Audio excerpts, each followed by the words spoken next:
জানো সতীশ সম্পর্কে? তোমরা যা জানো আমিও তাই জানো। কি জানো? কদিন তুমি পাড়াগা থেকে কলকাতা এসেছো? কদিন তুমি বিয়ে কাছে ভর্তি হয়েছো? হ্যাঁ, সারা গা থেকে এখনো পাড়াগায় ধুলোর গন্ধ কাটে না। ধুলোর গন্ধ কি বলছো? পুকুরের সারা ফোটা গন্ধ বলো। কদিন কলকাতার জল নেয় করুক। শোনো, যে ব্যক্তির পায়ের তলায় বিশ্বাসের মাটি থাকে তারও হারি নিন্দের জলে সতীশকে তোমরা ডোবাতে পারবে না।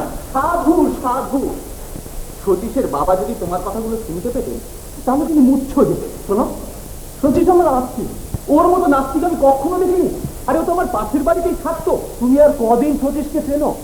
কারুকে চেনার জন্য দিনের হিসেব লাগে না, বুঝেছো? চেনার চোখ থাকলে মানুষকে মুহূর্তেই চিনে নেওয়া যায়। সতীশ নাস্তিক নয়, ও ব্রাহ্মণের ছেলে। ব্রাহ্মণের ছেলে? এই তুমি চিনলে ভাইয়া? অনেক হাসি হতো, যাও অনেক চিনেছো। বললাম তো তোমাদের থেকে অনেক বেশি চিনি। ঠিকই আনাও চেনো না। এরা এরা সতীশকে 16 আনার বেশি চেনে। এরা সতীশের প্রতিবেশী। প্রতিবেশী বলেই এরা সতীশকে অনেক বেশি চেনে, তাই না?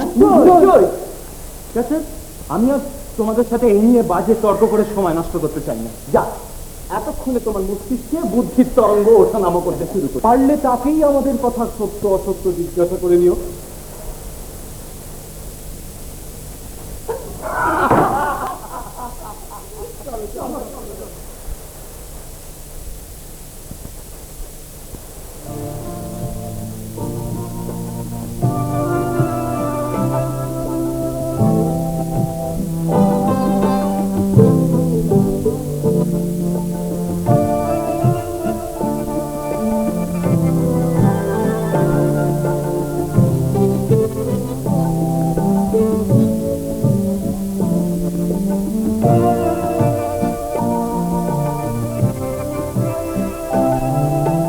শচীশের সঙ্গে যাহারা পড়ে তাহাদের অনেকেরই শচীশের উপরে একটা বিষম বিশ্বাস, কিন্তু একটা কথা তাহারা বুঝিয়াছিল যে আমি শচীশকে মনে মনে ভক্তি করি। শচীশের সম্পর্কে কটু কথা বলিতে তাহাদের একদিনও কামাই যাইত না। আমি জানিতাম চোখে বালি পড়িলে রগড়াইতে গেলেই বাজে বেশি, কিন্তু আজ আমি চুপ করিয়া থাকিতে পারি না। তার কারণ শচীশকে যখন প্রথম দেখিয়াছিলাম তখনই তাহার অন্তরাত্মাকে দেখিতে পাইয়াছিলাম। কাল অতি অবশ্যই তাহাকে জিজ্ঞাসা করিব। আনন্দ যখন জাগে তখন সে সকলকে আহ্বান করে। সে গণ্ডির মধ্যে আপনাকে নিয়ে আপনি রুদ্ধ হয়ে বসে থাকতে পারে না, কেননা আনন্দের কাছে কোনো কঠিনতাই কঠিন নয়। নমস্কার, আমার নাম সিদুলা। জানি। আপনি কি করে জানলেন? আপনি নয়, তুমি কি করে জানলে? আচ্ছা, তাই হবে। বসো না।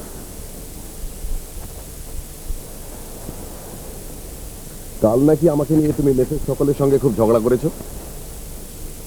আমাকে তুমি কতটুকু চেনো, কতটুকুই বা জানো আমার সম্বন্ধে? আপনার এই প্রশ্নের আবার কি? আপনি নয়, তুমি। তুমি না বললে কোনো উত্তরই পাবে না। বেশ, তোমার এই প্রশ্নের উত্তর আমি দিতে পারবো না। তবে তবে তোমাকে যেদিন উইলকিন্স সাহেবের ক্লাসে প্রথম দেখেছিলাম সেদিনই। আমার নাম সতীশ। হ্যাঁ জানি। তোমাকে যেদিন প্রথম দেখেছিলাম সেদিনই আমার ভালো লেগেছিল। ব্যাস, শুধু ভালো লেগেছিল, ভালোবাসনি? ভালো না বাসলে কি তোমাকে নিয়ে অন্যদের সাথে ঝগড়া করতাম? আমার নাম কিন্তু সতীশ, সতীশ মল্লিক। হ্যাঁ বললাম তো, জানি। সেটা বুঝবো কি করে? আমাকে নিয়ে এতক্ষণ তুমি কথা বললে, অথচ তোমার কথার খিড়কির দরজা দিয়ে আমার নামটা একবারও তোমার মুখে এলো না।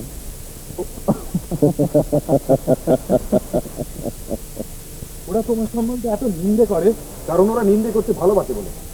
নিন্দেটা তো সত্যি নয়, কাজেই সেটা প্রমাণ করার জন্য ছটফট করে কি লাভ বলো? তাই বলে মিথ্যেবাদীগুলোকে তুমি এত রাগছো কেন সুবিলাস? শোনো, মাছ ধরার জন্য জেলে জাল ফেললো জলে, তো জালে মাছের বদলে উঠলো ময়লা। দোষটা কার? জেলের না জলের না জালের? বেচারা জেলের কথা না ভেবে কিছু মানুষও দোষ ধরতে শুরু করে। এরাও তাই। ওরা তোমাকে নাস্তিক বলে শচীশ। ওরা ঠিক কথাই বলে। এ হতেই পারে না, তুমি একজন কুলীন ব্রাহ্মণের ছেলে।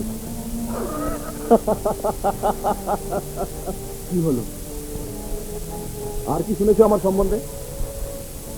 ওরা বলে উইলকিন সাহেব নাকি তোমাকে এত ভালোবাসেন, তার কারণ তুমিও নাচতে। ওরা ঠিক কথাই বলে শ্রীবিলাস। প্রথমত, আমি জাতিতে ব্রাহ্মণ নই, সোনার বেনে। দ্বিতীয়ত, কোন ঈশ্বরেই আমার বিশ্বাস নেই। তুমি কি বলছো শচীশ? বিশ্বাস করতে পারছো না তো? আমার জ্যাঠামশাই কি বলেন জানো? ঈশ্বর যদি থাকেন তাহলে আমার এ বুদ্ধি তারই দেওয়া। আমার সেই বুদ্ধি বলছে ঈশ্বর নেই, অতএব ঈশ্বরই বলছেন ঈশ্বর নেই।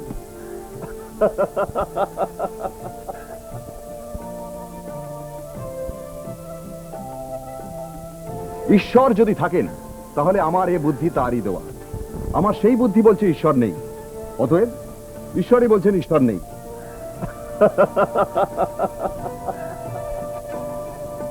শচীশের জ্যাঠা জগমোহন মল্লিক নাকি নামজাদা নাস্তিক। যৌবনকালে স্ত্রী বিয়োগের পর তিনি আর বিবাহ করেন নাই। তাহার কোনো সন্তান ছিল না। শচীশকেই তিনি নিজের পুত্রের ন্যায় পালন করিয়াছিলেন। শচীশ, শচীশ, শচীশকে খুঁজছো বাবা? হ্যাঁ, দেখেছো তাকে? না দেখিনি তো, আমি তো তোমার কাছে যাচ্ছিলাম। কেন, আবার কি হলো? বৌমা সঙ্গে বিবাদ করেছে নাকি? না না, তবে না আজ বৃহস্পতিবার, লক্ষ্মী পুজো। লক্ষ্মী পুজো? যত অলক্ষ্মীদের মাথামাতিতে এ বাড়িতে লক্ষ্মী থাকার উপায় আছে? তোমার জ্যাঠামশাই নিজে একটি নাস্তিক, তারপর তোমার ছোট ভাইয়ের মাথাতে তিনি চিবিয়ে খাচ্ছেন। কেন আবার নতুন কিছু ঘটেছে না? নইলে আর বলছি কি, তিনি আজ এ বাড়িতে লোক খাওয়াচ্ছেন। কোথাকার লোক? এ পাড়ার এই নিচু জাতের লোকগুলো। আবার সে কি? এরপরেও তুমি? বাপ ঠাকুর তার দেবত্ব সম্পত্তি নিয়ে অনাচার, এর একটা বিহিত আমি করবই। দেখো বাবা, নিজের ভাই বলে তুমি যদি জ্যাঠামশাইকে কিছু না কইতে পারো, আমি কিন্তু ছেড়ে কথা কইব না। ওরা এ বাড়িতে এসে কি করে খায় এসে আমি দেখবো। ঠিক আছে, এখন তুমি তোমার নিজের ঘরে যাও, আমি দেখছি শচীশ কোথায় আছে। ঠিক আছে।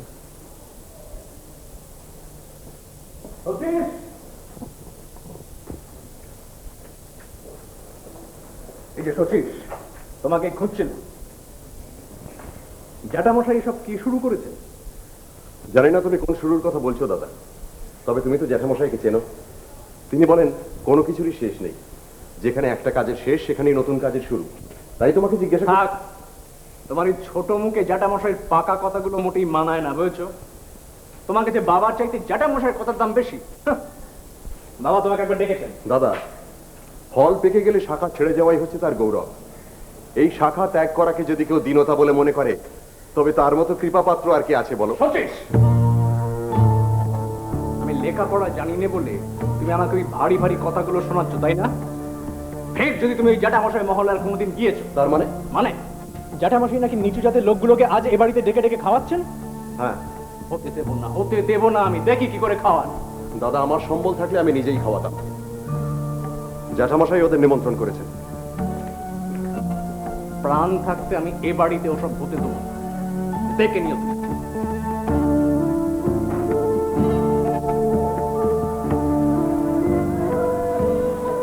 ফিরে আনবার কিছু বলবি? আগে কথা বাবু, যদি 100 লোক হয়? ও সব ব্যাপার আমায় জিজ্ঞাসা নয়, শচীশ সব জানে। আরে রান্না কর দূর। আগে প্রায় সব শেষ। শচীশ দাদা এলে খালি জিজ্ঞেস করে নেবো মাছ হবে না মাংস হবে। হ্যাঁ বাবা, দেখিস ভোগ খেয়ে আমার ঠাকুররা যেন তৃপ্ত হয়। সে আপনাকে ভাবতে হবে না কথা বাবু, আমরা আছি তো। রঘুচামারের 2 ছেলে, আমার ছেলে রহমন, সবাই রান্নার কাজে লেগে পড়েছে। আচ্ছা, বাহ।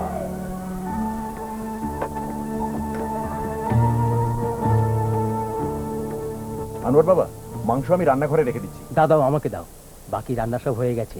আমি জ্যাঠার ঘরে আছি, যদি আর কোনো দরকার পড়ে ডেকো।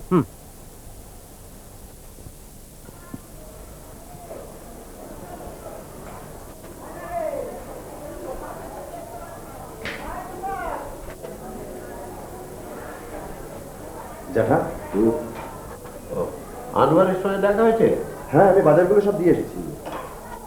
বুঝেছ, পত্রের সূত্রপাতেই শ্রীচরণের কথাটা শুনলেই আমার মনে হয় আমরা কোনো কোনো চতুষ্পদী প্রাণীকে ভক্তি শ্রদ্ধা করি বলেই কে আবার আপনাকে শ্রীচরণে সম্বোধন করে পত্র পাঠিয়েছে? আমাদের নতুন জামাতাটি নরেন। শোনো উত্তরে আমি কি লিখেছি। মাই ডিয়ার নরেন, চরণকে স্ত্রী বললে যে কি বলা হয় তা আমিও জানি না, তুমিও জানো না, সুতরাং ওটা বাজে কথা। তারপরে আমাকে বাদ দিয়ে আমার চরণে কিছু নিবেদন করতে চাও? তোমার জানা উচিত চরণটা আমারই এক অংশ, ওকে আলাদা করে ভাবা উচিত নয়। তারপরে ওই অংশটা হাতও নয় কানও নয়, ওখানে কিছু নিবেদন করাটা পাগলামি। তোমার এই অজ্ঞতা সংশোধন করে দেওয়া উচিত বলে আমি মনে করি।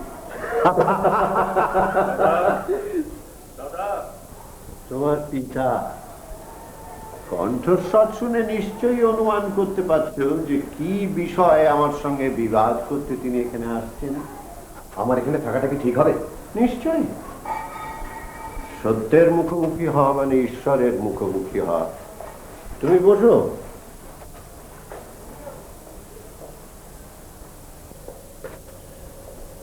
এসব কি শুনছি? কি শুনছো? তুমি নাকি এবারে যে কতগুলো অজাত কুজাতের লোককে নেমন্তন্ন করে খাওয়াবে? হ্যাঁ, হ্যাঁ, এই বাড়িতে তুমি, তোমার কি মাথার গোল হয়েছে? দেখো তুমি তো তোমার ঠাকুরকে রোজ ভোগ দাও। আমি কি কখনো তোমাকে বলেছি যে তোমার মাথার গোল হয়েছে? আমি তো একদিনই আমার ঠাকুরকে ভোগ দিচ্ছি। না, এতে বাধা দিও না। তুমি তুমি কি ব্রাহ্ম হলে নাকি? ব্রাহ্মরা নিরাকার মানে যাকে চোখে দেখা যায় না, আর তোমরা সাকারের পুজো করো যাকে কানে শোনা যায় না। আমার দেবতাকে দেখা যায়, শোনা যায়, ছোঁয়া যায়, তাকে বিশ্বাস না করার যে কোনো উপায় নেই। ওইসব নিচু জাতের লোকগুলো তোমার দেবতা?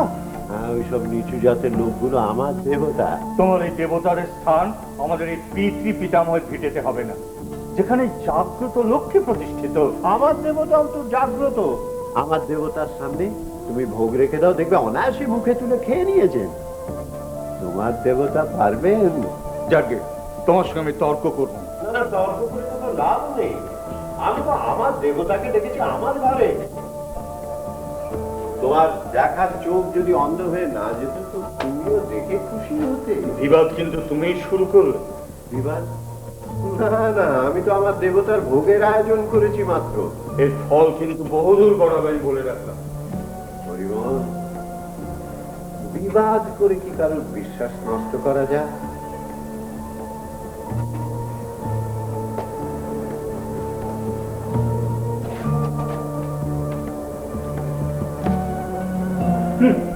বাবা, বাবা শুনুন, এসব সামান্য ঘটনা নিয়ে অযথা বিবাদ বুঝেছিস?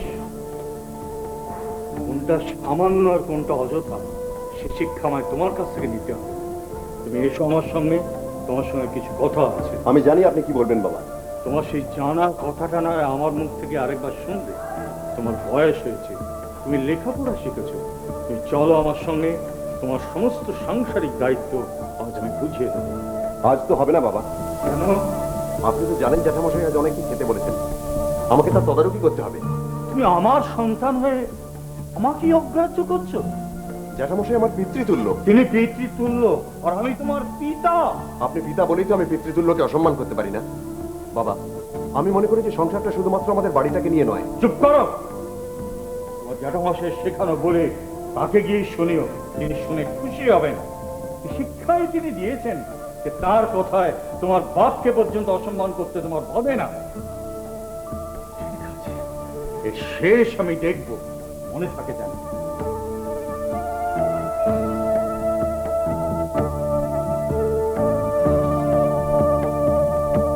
শচীশের পিতা হরিমোহন তার বড় ভাইয়ের এমনই উল্টা প্রকৃতির যে সে কথা লিখিতে গেলে লোকে গল্প সাজানো বলিয়া সন্দেহ করিবে।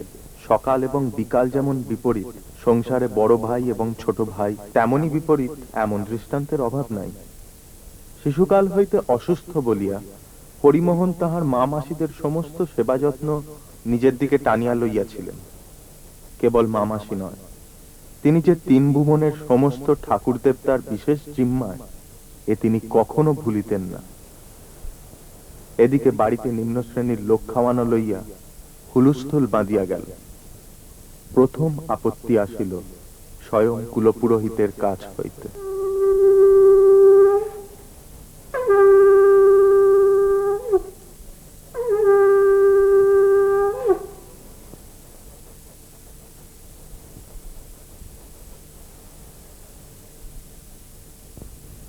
উপকরণ তো সব ঠিকই আছে, তবে বলুন। দেখো বাবা পুরন্দর, আমি তোমাদের বাপ ঠাকুরদার আমল থেকে এই গৃহে পুজো অর্চনা করে আসছি। যে গৃহে জাগ্রত দেবীর আরাধনা করা হয়, সেই গৃহেই যদি এই ধরনের নিচু জাতের আমন্ত্রণ নিমন্ত্রণ চলে, তবে তো আমার পক্ষে। না না, ওসব বন্ধ হয়ে যাবে, আপনি নিশ্চিন্ত থাকুন। এসব ব্যবস্থা ওর জ্যাঠামশাই, আমাদের কোনো হাত নেই। তুমি চুপ করো। কেন? তোমরাই শুধু কথা বলবে আর আমি চুপ করে থাকবো? শেষে যদি দেখো মা লক্ষ্মী, আমি ব্রাহ্মণ সন্তান। তোমাদের গৃহে যদি এ ধরনের অনাচার অবিচার চলতে থাকে, তাহলে তো আর আমার পক্ষে পুজো করা সম্ভব হবে না।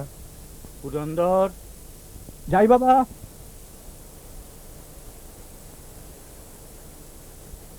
দেখা হলো জ্যাঠামশাইয়ের সঙ্গে? হ্যাঁ। কি বললেন? হলো না।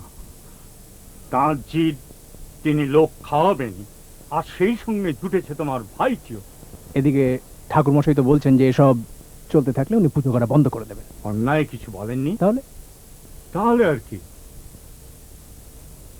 ভাবছি এই অনাচার বন্ধ না হলে আমি আইনের আশ্রয় নেব। শচীশ কোথায়? কোথায় আবার? দেখো গে, সে হয়তো তোমার ওই জ্যাঠামশায়ের ধুতির